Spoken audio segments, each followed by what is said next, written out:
Well, guys, Cracker Barrel really thinks that they have something here. They really think that they can get out in front of that calamitous, what was that, like not even a month ago at this point in time, but we have yet to see the full extent of the disaster that was writ large by current CEO, Julie Felss Masino, because we learned an awful lot about her $700 million rebranding campaign, how she was going to generalize and sanitize the once great brand of Cracker Barrel, how she had effectively destroyed the menu, reduced any sort of quality in the kitchen, and has withered the restaurant to a husk of its former glory. But after the backlash and after they recommitted to the old logo, after they said that, hey, we're going to be sprucing up the menu, it's going to be exactly like the one that you guys remember, say that no, we're not going to be renovating the restaurants anymore. It's going to be the Cracker Barrel that you remember. Are people receptive to this change? Well, like any good relationship, sometimes you just need a little tune-up. Let's just play the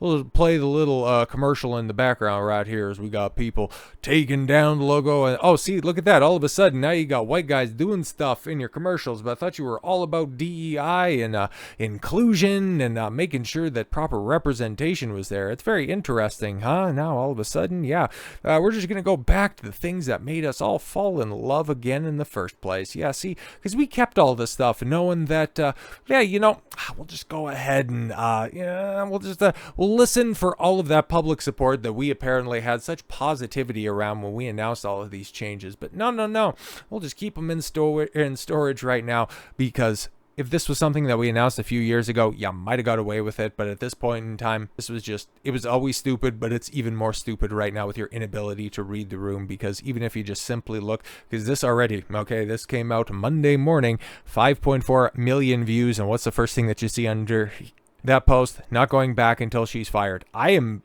still legitimately shocked for as quickly as they made their turnaround. I thought that they would drag this out for a little bit longer, but I'm really surprised that she has not been fired, that there hasn't been any sort of, she tenders her resignation, but she'll be staying on until the end of the year. I'm surprised there hasn't been any tipped cap to this notion, because there is no way that this brand survives with her at the helm. She is synonymous with failure at this point in time.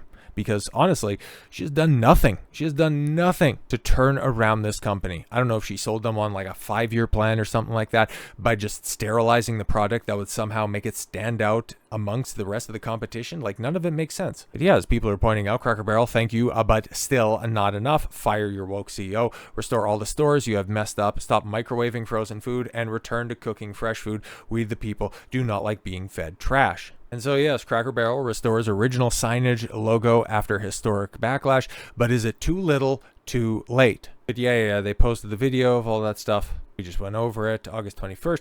Yes, 2025 is the date that will live in infamy for Cracker Barrel. And on that day, it was the first announced that, yes, Cracker Barrel CEO Julie Felss Masino, their old-timey, well-known logo was changing. Yes, it would be simplified, homogenized, and their mascot, Uncle Herschel, leaning on the barrel, would be removed, but he'd still be in the menu, and everybody likes that. It's all fine. And then a couple of days later, oh no, it's all great. We're turning back to normal. Yes, after the initial logo change announcement, there was a tsunami of backlash on social media, particularly on X.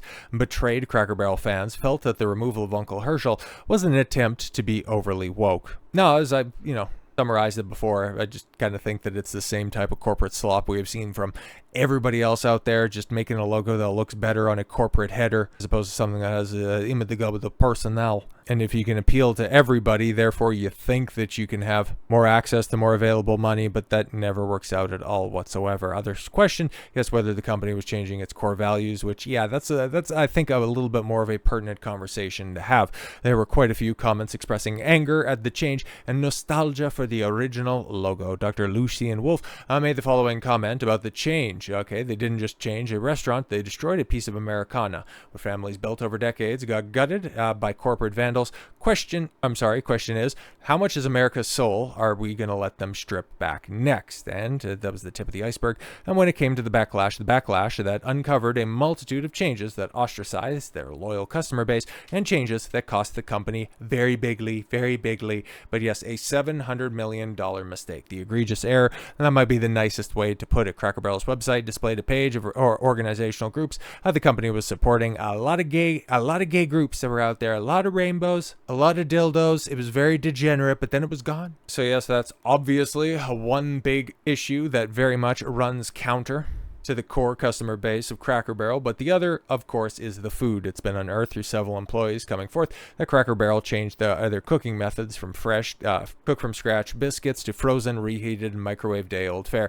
All of this was going on during the company's wide rebrand and overhaul at the cost of $700 million. But yes, of course, as we know, Cracker Barrel caved, like 5 days later? Yeah, 5 days later, 5 days exactly. August, 26th, they came out and was like, oh, we hear your voices, and yeah, we're just returning back to normal. Oh, you don't like all of our changes at the kitchen? Don't worry about that. We care about our customers. It'll all be great. Please come back. But yes, at the end of the day, Cracker Barrel's about face. Too little, too late. And it's interesting, right? Because later today, okay, just probably hours after this video goes live, they're going to be posting their Q2 earnings report. And this will be very interesting. I'd imagine we're probably going to be coming back to this towards the end of the week. But Cracker Barrel, earnings report preview, what to look for. Okay, so yes, restaurant company Cracker Barrel will be reporting results this Wednesday. So today after market hours. Here's what to look for. So probably very shortly after this video goes live, those numbers are going to come out, and I'd imagine it's probably not going to be very good. Cracker Barrel's meta-analysis revenue expectations last quarter, reporting revenues of $821.1 million, flat year-on-year. It was a strong quarter for the company,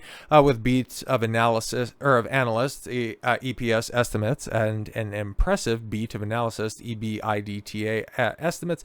This quarter, analysts are expecting Cracker Barrel revenue to decline 4.3% on year to $855.5 million, a reversal of the 6.9% increase it recorded in the same quarter of last year. Adjusted earnings are expected to come in at 0.77 cents per share.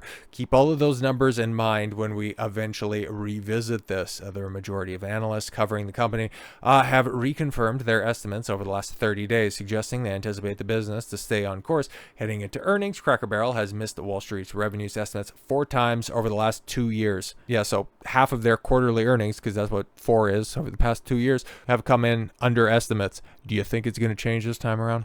Looking at Cracker Barrel's peers in the sit-down dining segment, some have already reported their Q2 results, giving us a hint of what we can expect. Brinker International delivered year-on-year revenue growth of 21%, beating analyst expectations by 1.6%. Red Robin reported a revenue decline of 5.5%, topping estimates of 1.6%.